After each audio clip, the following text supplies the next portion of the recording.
Chapitre 7. Dire que la marquise frémissait à l'idée que sa fille traversât le Rhône. Qu'aurait-elle pensé en regardant cette scène de cabaret? Les assiettes et les verres jonchaient la table.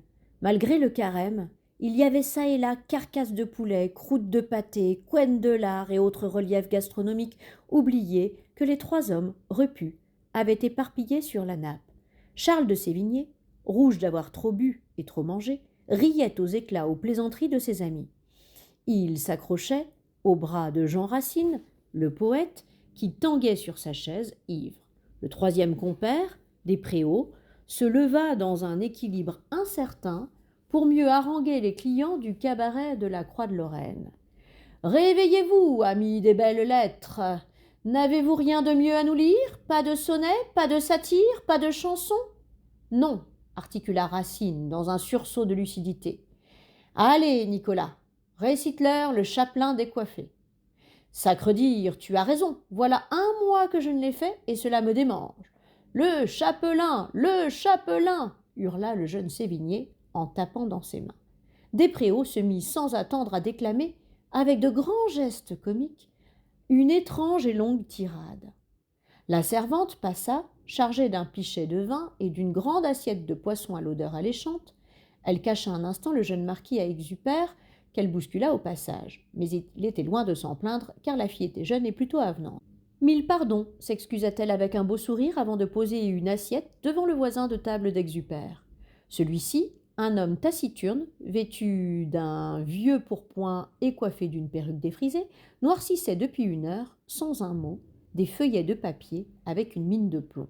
Encore un rimailleur, pensa Exupère, un de ces vieux fous qui se prend pour un génie.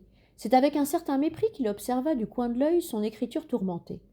Mais au moins, son voisin avait-il le goût de se taire. D'autres, aux tables voisines, ne pouvaient s'empêcher de déclamer haut et fort tirades et sonnets, ce qui déclenchait, selon la qualité du texte, sifflets ou applaudissements de la part des clients. Exupère s'y attendait bien sûr. On ne venait au cabaret de la Croix de Lorraine que pour 2 choses, découvrir des poètes méconnus et profiter de la bonne chère. Or ce soir, si la cuisine était bonne, les poètes, eux, laissaient à désirer. « Diable !» s'exclama la servante en voyant le voisin d'Exupère sortir une bourse bien pleine. « Vous avez détroussé les passants, monsieur de La Fontaine ?»« Eh non, ma belle, la duchesse m'a payé mes gages de l'année. Me voilà riche de 200 livres. Je vais même rembourser mes dettes. » Exupère sursauta. Cet homme si négligé était donc monsieur de La Fontaine, le célèbre poète? Il se l'imaginait plutôt comme Corneille en vieux bourgeois cossu. « Ce beau jeune homme vous accompagne » demanda encore la jeune fille en désignant Exupère. « Non, Toinette, » répondit La Fontaine. « Êtes-vous poète ou gastronome, monsieur? Vous ne sifflez ni n'applaudissez, et, de plus, vous mangez peu. »« Oh, ni l'un ni l'autre, » répondit prudemment Exupère. « Je cherche à m'instruire en écoutant. »« Ah, » fit le poète en lançant une œillade à la servante. « Alors, monsieur est peut-être policier. »« Policier? Pourquoi donc ?» s'écria Exupère. « Quelle idée !» fit la servante avec son ravissant sourire. « Monsieur est bien trop beau pour être policier. On le repérerait tout de suite dans une foule, presque autant que monsieur de Sévigné. Celui-là aussi, sa mère ne l'a pas raté. »« Tu as raison, Toinette, » fit La Fontaine. « Il est trop beau pour être policier. Tenez, monsieur, vous en avez un représentant là-bas qui prend des notes. » Exupère se retourna d'une pièce pour voir dans le halo d'une bougie Martin, une mouche de la censure qu'il avait déjà vue avec son père. L'homme lui adressa aussitôt un signe secret de reconnaissance. Du bout de l'index, il se frotta l'aile du nez. Que faisait donc Martin ici? Il espionne, répondit La Fontaine à sa question muette. Ici, on est un peu frondeur. On n'aime ni les pensionnés du roi, ni Colbert, ni les précieux. Alors, on parle beaucoup, souvent à tort et à travers. Pourtant, fit prudemment Exupère, M. Despréaux récite une histoire de chapelain décoiffé. Il n'y a là rien d'offensant envers le roi ou son ministre Colbert. En effet, Despréaux, une main sur le cœur, déclamait. Ô rage, ô désespoir, ô perruque, mamie, n'as-tu donc tant duré que pour cette infamie? N'as-tu trompé l'espoir de tant de perruquiers que pour voir en un jour flétri tant de lauriers? Nouvelle pension fatale à ma calotte, précipice élevé qui te jette dans la crotte. Exupère se tourna vers La Fontaine pour dire de bonne foi. Il parle bien de la perruque d'un chapelain, non? La servante se mit à rire. d'un beau rire perlé. Elle le regardait avec de doux yeux qui étaient mieux que des encouragements. Exupère aurait tant aimé que Camille le regarde avec ces yeux-là. La peste soit de Camille. Est-il naïf, fit La Fontaine? Ce texte ne vous rappelle rien? Nous n'allons point au théâtre? Non, je sors peu. C'est une parodie du Cid, la célèbre pièce de Corneille. Et il ne s'agit pas d'un chapelain, mais de Jean Chapelain, un poète minable. C'est, pour ainsi dire, l'ennemi intime de Despréaux. Corneille et lui sont comme les deux doigts de la main.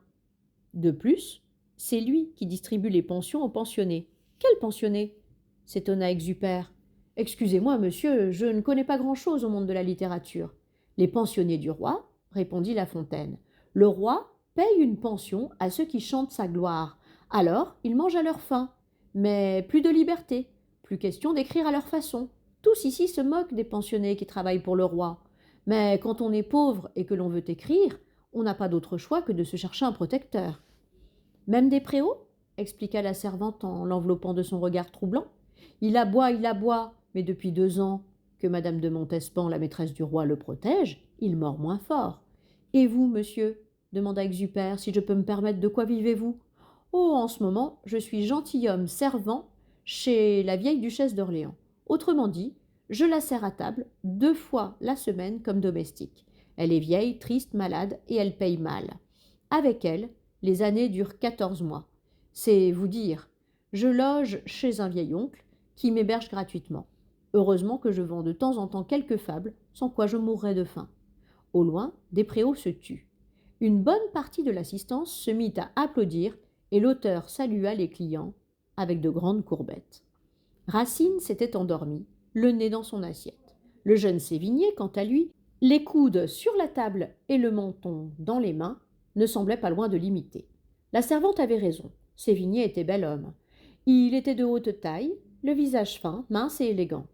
Exupère le vit passer ses doigts dans ses longs cheveux châtains, secouer la tête comme pour se dégriser, puis il repoussa sa chaise et se leva. « Je vous quitte, je rentre, fit-il en bâillant à en décrocher la mâchoire. J'ai rendez-vous demain chez Ninon. Ninon? Encore Ninon de l'Enclos, pesta Despréaux. Elle se moque bien de vous, cela l'amuse d'être votre maîtresse, après avoir été autrefois celle de votre père. Allons, ne prenez pas la mouche, ajouta-t-il en voyant le jeune homme froncer les sourcils. Vous avez raison, rentrons. Tudieu, Racine est cuit. Le marquis de Sévigné jeta sur la table de beaux écus d'argent, et les 2 hommes empoignèrent leurs compagnons ivres pour sortir. Il faut que je vous laisse, s'excusa Exupère en se levant à son tour et en saluant La Fontaine. Vous n'avez pas fini de manger, répliqua Toinette, en le retenant sans façon par le bras. La nourriture et la compagnie ne vous plaisent pas? Si fait. Mais enfin, combien vous dois-je? Comme c'est la première fois que vous venez, rien, mais promettez de revenir. Devant son regard surpris, elle expliqua tandis qu'il partait à reculons. Je suis la fille de maison. Monsieur, s'écria-t-elle alors qu'il sortait. J'offre le repas à qui je veux. Elle avait de bien beaux yeux, cette Toinette. Presque aussi beaux que ceux de Camille. Hélas, il avait trop tardé. Sévigné et ses 2 compères avaient déjà disparu en voiture.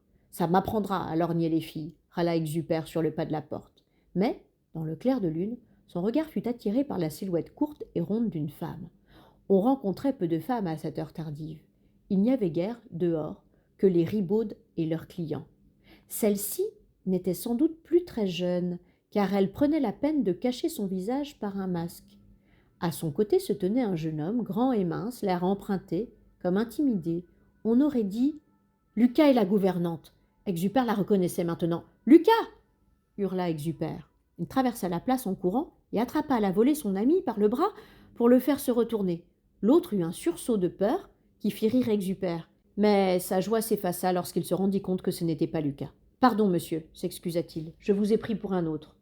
Vous lui ressemblez tant par la taille et l'allure que… » « Il n'y a pas d'offense, monsieur, » répondit l'inconnu avec un sourire béat. « Excusez-moi, je suis pressé, une dame m'attend. » Il chercha la femme d'un regard inquiet et parut rassuré de l'apercevoir dans l'ombre d'une porte cochère à quelques pas. Alors le jeune homme se dégagea doucement de l'emprise d'Exupère, puis il partit, son sourire de nouveau plaqué sur les lèvres. « Étrange, » fit Exupère. « De loin, on aurait pourtant dit la gouvernante et Lucas. Tant pis.